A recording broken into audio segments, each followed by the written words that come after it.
అమ్మా నాగమ్మ, మా నాన్న మీద కోపం తెచ్చుకోకమ్మా, మా నాన్నని క్షమించు. ఆ నాగుపాము నన్ను చూసి బుసకొట్టింది అల్లుడు, దాన్ని ఎట్టయినా చంపేయాలా. మామయ్య, పాముని చంపద్దు మామయ్య.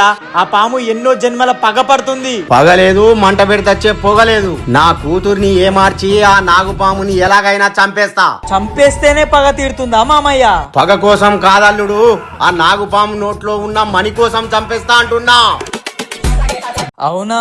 నానా, నువ్వు నాగమ్మని చంపి నాగమ్మని దక్కించుకోవాల్సిన అవసరం లేదు. నాగబంధ తాళపత్రాలు ముందు ఎక్కడున్నాయో కనుక్కో. ఆ తాళపత్రాలు నీకు సహాయం చేస్తే ఆ నాగమ్మే వచ్చి నీకు నాగమ్మని వదిలేసి వెళ్తుంది.